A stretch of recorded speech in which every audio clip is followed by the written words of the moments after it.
from all three Chinese carriers discussing the topic of 5G as catalyst for VR adoption. I'd like to welcome our panelists.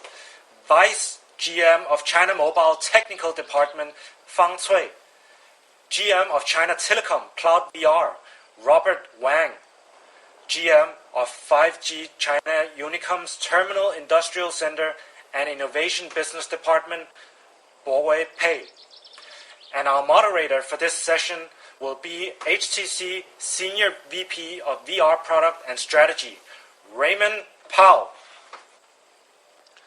Greetings to everybody from around the world who are joining us online. My name is Raymond. I am a Senior VP for Global Strategy at HTC VIVE.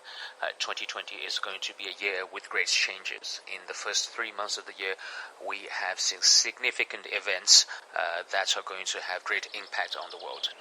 Every March, HTC organizes a VIVE ecosystem conference, and this year, adapting to the times, we have moved this event online.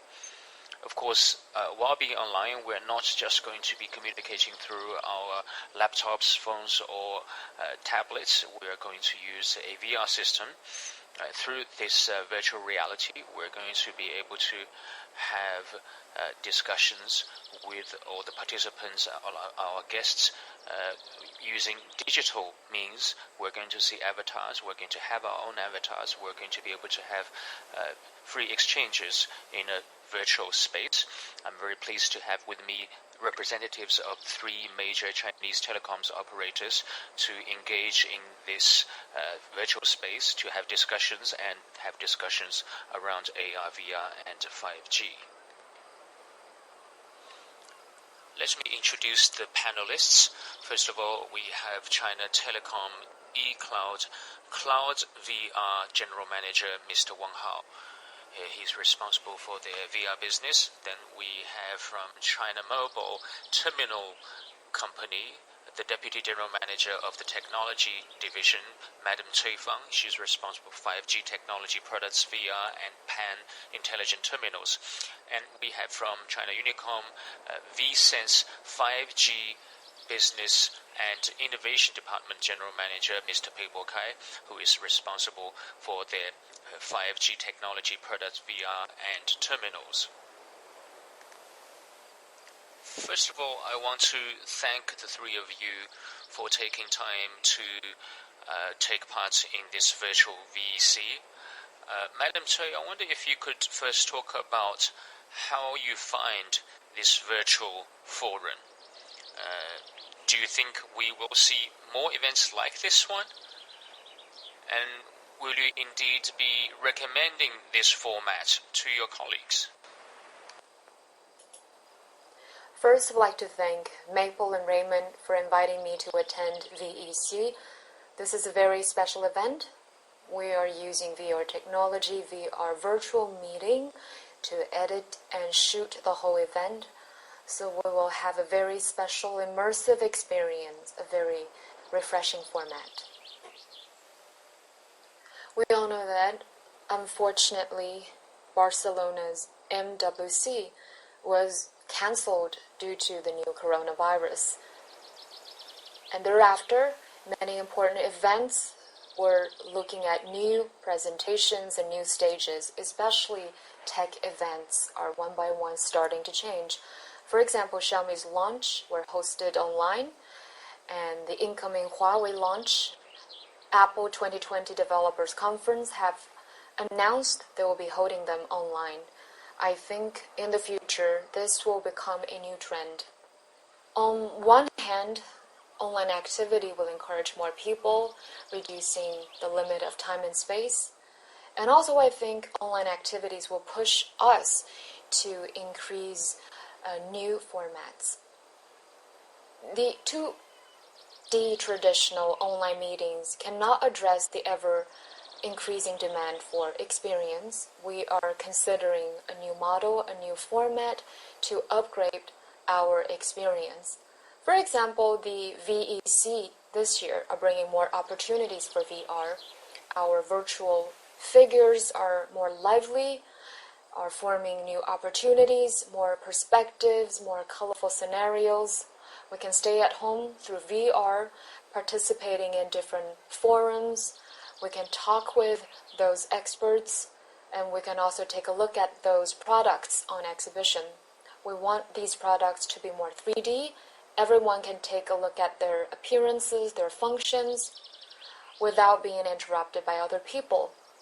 And also, if you want to attend important meetings, you can switch between different meetings. I think the VEC this year will improve a sense of engagement. I hope in the future HTC and Engage will be working together for better events to push forward the development of VR and new demand and new momentum of the industry. Thank you, Madam Cui, for your positive feedback. We have been a little nervous about organizing this online forum because we weren't sure that doing an online and virtual forum, whether we are able to meet the expectations in terms of the experience for guests and participants. But as we are the leader in virtual reality ecosystems, it's, of course, we are bound to be using this new format and to bring it into the real world.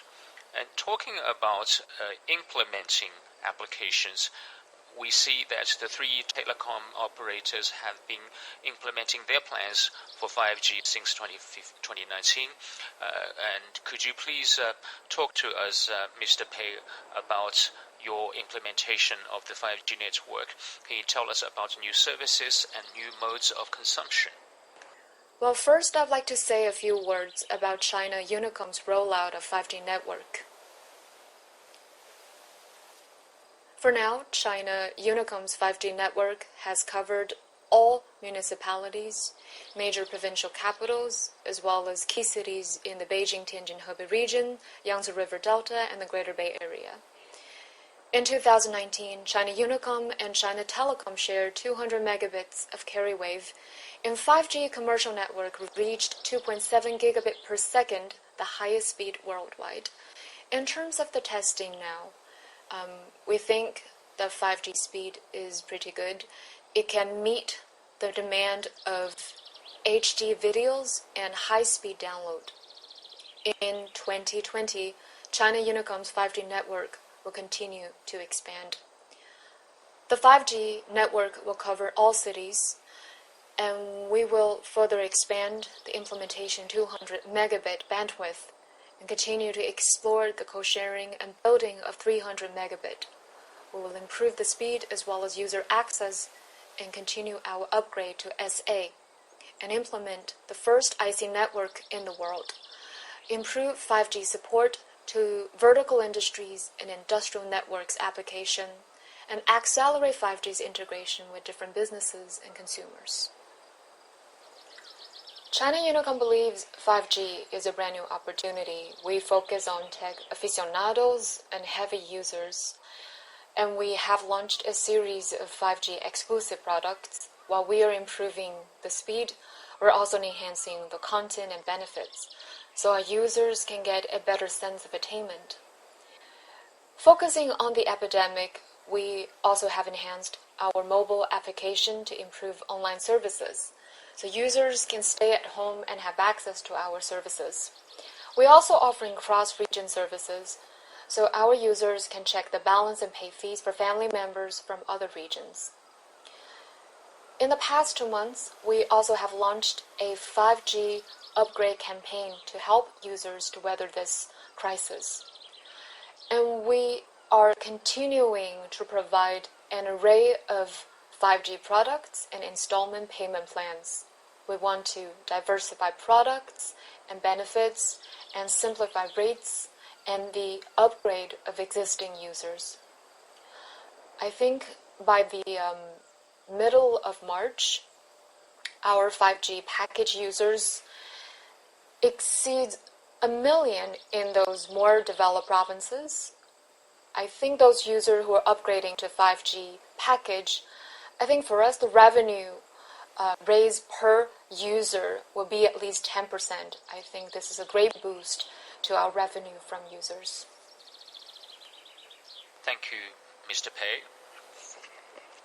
China has been moving very fast when it comes to deploying 5G. The network has been developing very quickly, and with the availability of many 5G terminals, many consumers have been upgraded from 4G to 5G. At the same time as revenue goes up for the operators, we also see that applications have been growing on the new platform that is 5G, and China can become a leader in 5G ecosystem and export its achievements to the world. I think China has a very clear strategy for 5G development and has been moving fast. I'd like to ask Mr. Wang to share with us, people often talk about the killer application for 5G. And of course, we have conceptualized certain applications when we launched 5G, and AR/VR is one of those with great potentials. And AR/VR are very closely connected to the network functionalities of 5G. Could you please talk about the relationship between 5G and AR/VR and cloud VR as well? Thank you.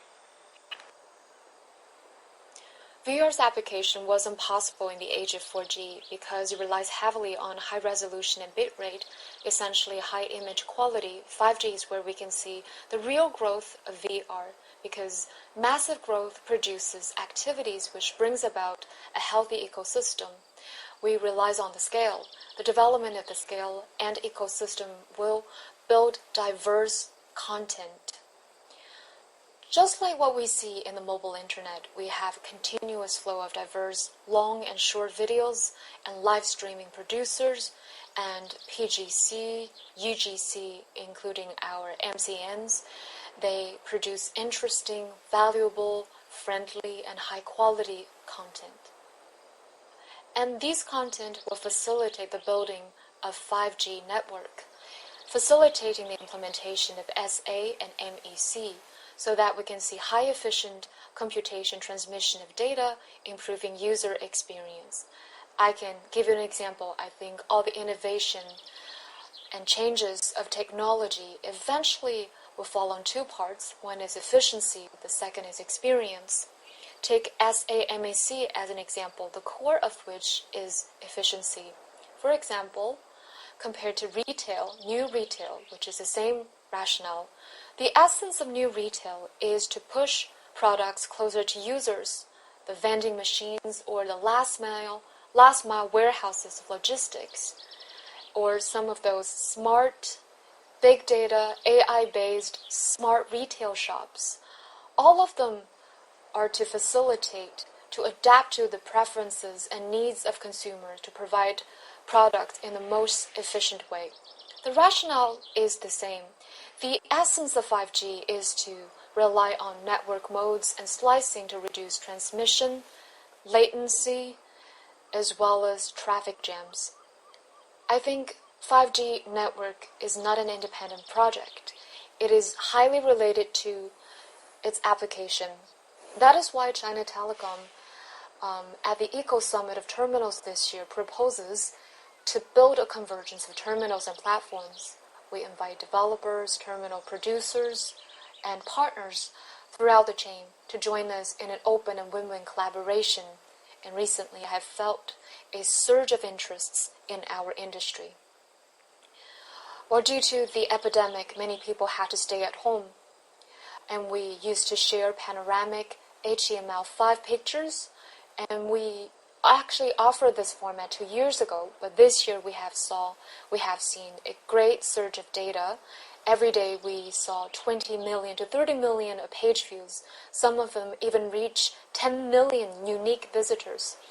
I think this year is a good time for cloud VR. The second half of this year we'll see another wave of growth. Of course, challenges are big. One of them is a great demand for investment. Number two, our operators confirm that NSA and SA will coexist for a period of time. So they're facing a challenge of multiple frequencies and modes existing in a very complex network. I would like to say some impact of the epidemic. Many brick-and-mortar shops face great challenges because people cannot be there on site. But this is also an opportunity. Many online businesses have seen a great round of growth.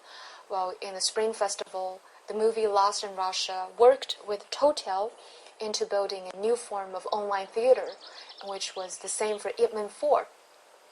And recently we've been in various cloud meetings, sometimes have 2 to 3 meetings together, and including our summit today, which in itself is a new format. And we've been working with Huawei and Xiaomi in cloud launches, as well as our live streaming platforms. We've seen a great growth of traffic, and we have seen some innovative moves. We're working with some shopping complexes to build a VR shopping assistant. So when you're staying at home, you can enjoy the fun of shopping in a shopping mall. I think these are some of the new changes we're facing. Despite of the difficulties of these changes, but in the long term, I think this is a great time for us to understand virtual shopping and immersive experience. These are great benefits.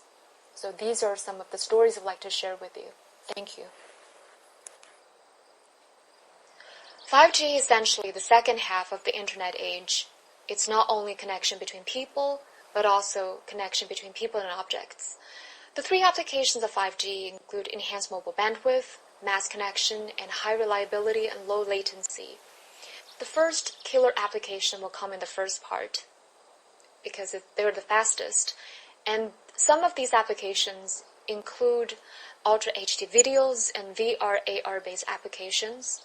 And they will come out in entertainment, like film and TV, variety shows, animation, tourism-related video applications, and gaming applications, and then expand to education, shopping, social media, health, finance, and IoT. In terms of VR AR applications, the first thing is it's hands-free. You can be anywhere, you can sit and you can lie down. It's a small mobile IMAX theater. And also, it is a gateway. It breaks the boundaries of space and time, so our consumers can explore and understand the world. It's like I can't physically be there, but I can still take a look. You can be at home to visit Tahiti, Seychelles, Madagascar, Mauritius, and other sea islands. You can also visit other planets of the universe, including the planet of Pandora. You can sit in a warship like Valkyries. You can be at home to watch volcanoes, the North and South Pole, the end of the ocean and desert. You can go to watch basketball, football, UFC, concerts. You can be on site to watch those matches and performances. You can even go to a small birthday party or fan meeting of celebrity. You can interact with your favorite idols. This is the immersiveness and interaction of VR. It brings a very compelling experience. And eventually, in the VR environment, we can introduce multiple videos, the so-called multi-camera, multi-angle. In front of the camera, in front of the consumers, they can watch multiple videos. It's like you have your own broadcasting room. China Telecom, for now, has differentiated content for VR. Part of it comes from our strategic collaboration with LG U+ from South Korea. We have introduced their 180 degrees 3D photography. Because 3D is the real 2i model, it brings a more immersive experience. We also have an upgrade of experience. For example, during the Spring Festival, we have watching Spring Festival Gala with celebrities including Mr. Liang and Zhang Jike. It's like celebrating the Chinese New Year with celebrities. And this brings novel, refreshing, exciting content experience for our consumers. This year, we'll continue to invest more in high-quality content. We will work with more developers and producers so our consumers can feel the full benefits of 5G. Thank you, Mr. Wang, for your remarks. I want to thank China Telecom for continuously promoting VR content, and they have a lot of great content to attract consumers, and with a larger consumer base you can encourage the creation of more content, and that is how you can push the development of the ecosystem. Year 2020 is going to be one with great changes because of the coronavirus epidemic. We are experiencing a lot of inconvenience, but of course some opportunities do come with that. And we are seeing cloud meetings, online teaching spreading everywhere. And people of all ages are experiencing the benefits of digital communications. And VR is a immersive approach to digital communications. It provides more information than two-dimensional communications.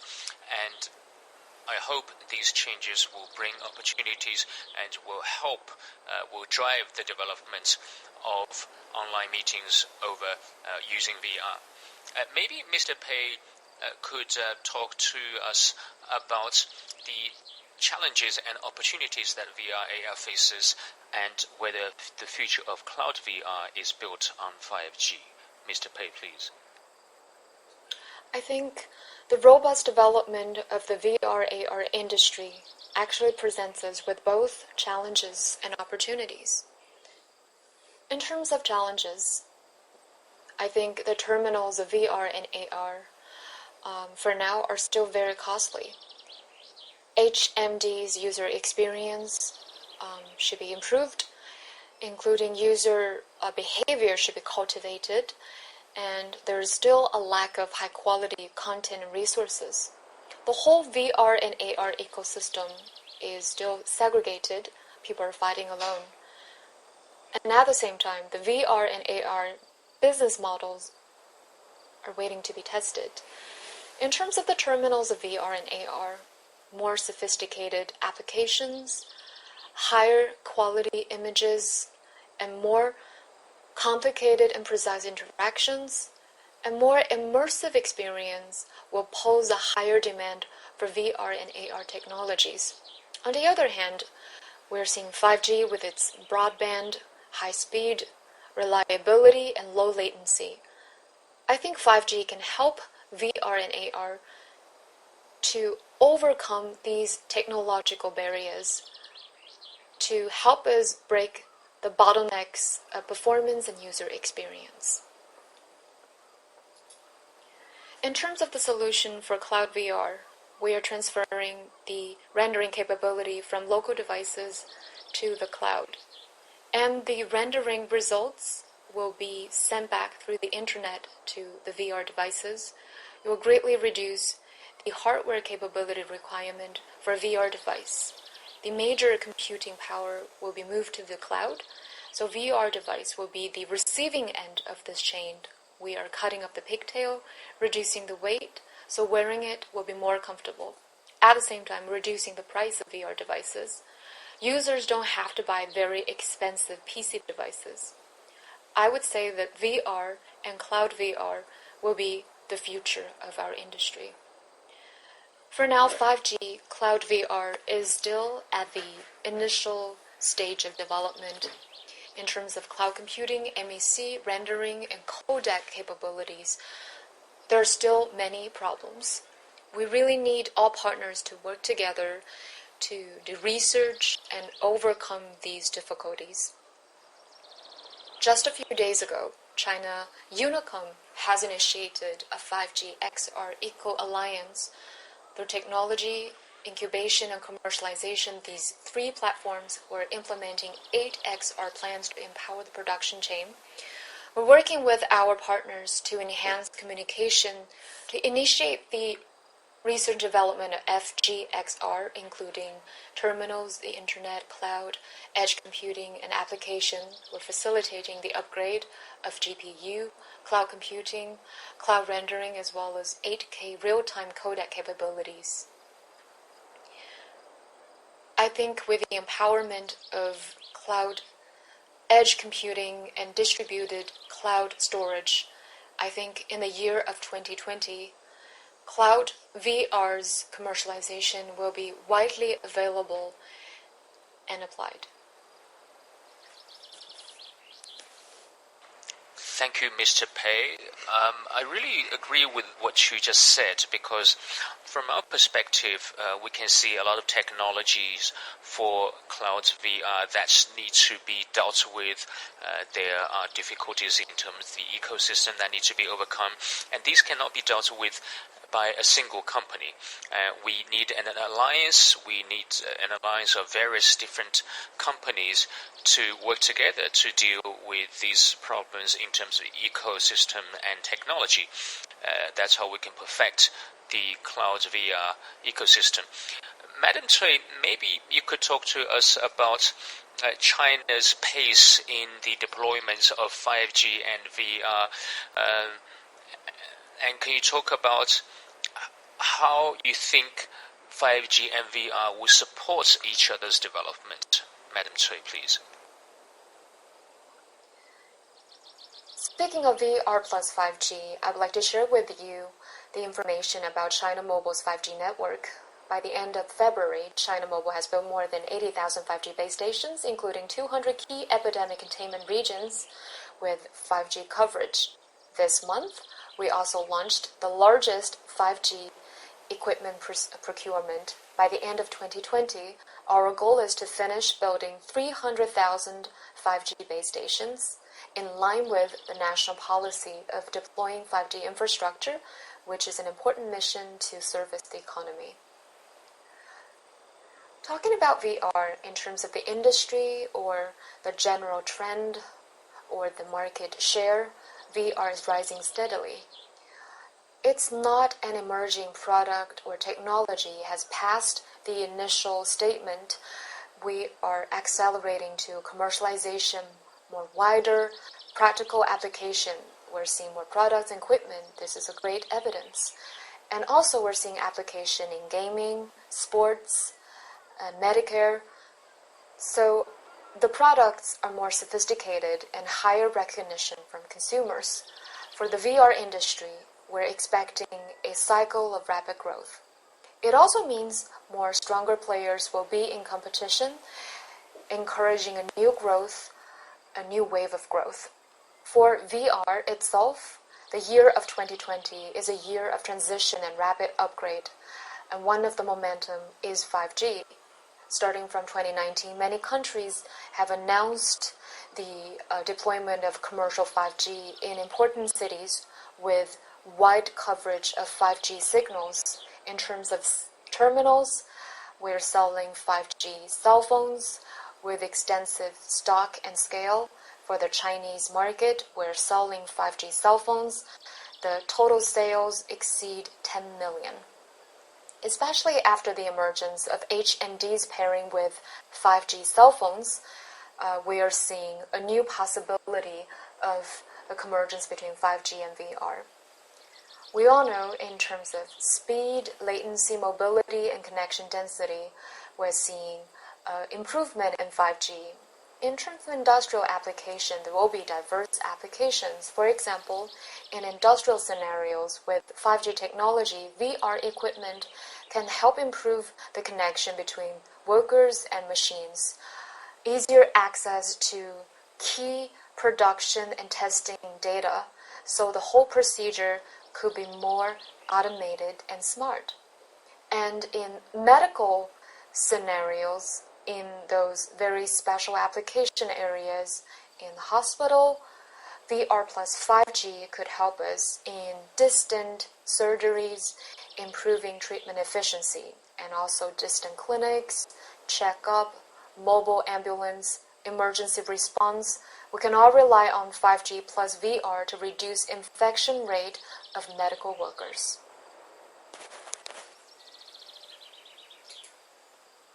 In terms of education, even though distance education at current stage doesn't really rely on 5G, but 5G brings better bandwidth, latency, and bidirectional high speed, will be able to change 2D traditional models through VR. Students, through VR equipment, will have immersive experience, reducing the difference between distance and traditional education. In terms of consumer scenario with 5G and VR, we will improve user experience through easier access. In the future, I think we'll see more breakthroughs in the areas of gaming and videos. With 5G, those impossible gaming designs and video content will become a reality. Of course, the existing VR HMDs are not travel-friendly. Most of the scenarios are indoors, lower requirement for mobility and not much interaction with 5G. However, with the development of 5G Cloud VR, those lightweight HMDs will be more popular, and there will be higher demand for VR's mobility. There will be more interaction between 5G and VR.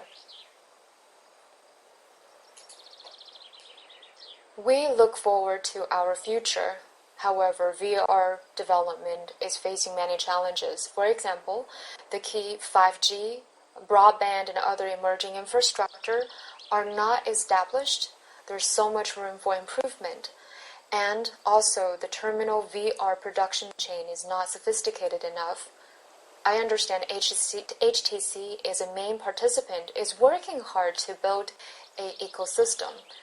And also, the standardization system should accelerate, and also dispersed fragmented content platform is making HMD producers and content providers exhausted because of complicated adaptations, which is limiting the growth of this industry. And also, we need to see more diverse products and also wider applications. There's so much more market shares to be explored. And also, one other thing is HMD are quite expensive with not many economic options, and these are important bottlenecks. And of course, the key is the year of 2020, whether we can develop 5G as scheduled. This is key to VR.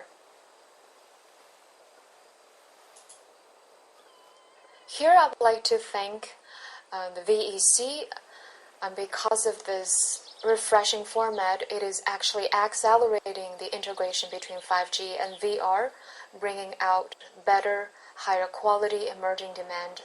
I wish a great success of this event. Thank you, Madam Sui, for your remarks. Since 2019, 5G in China has been flying forward like a maglev train. I'm sure this year we're going to see a lot of 5G applications getting into the hands of consumers. With all these 5G consumers, we're going to see new applications of 5G, new services utilizing 5G, and we're looking forward to see the perfect match between AR, VR, and 5G. And I hope that change will catch this maglev train and move from PC game players towards a wider mainstream consumer market. In the future, in terms of cloud VR, we want to work as HTC with all our partners, including our operators, and overcome technical barriers, overcome content barriers, and move this ecosystem forward and bring better experiences for the consumers. With lighter devices, we are going to provide more immersive experiences with higher picture qualities. Finally, I would like to thank our panelists and all the participants for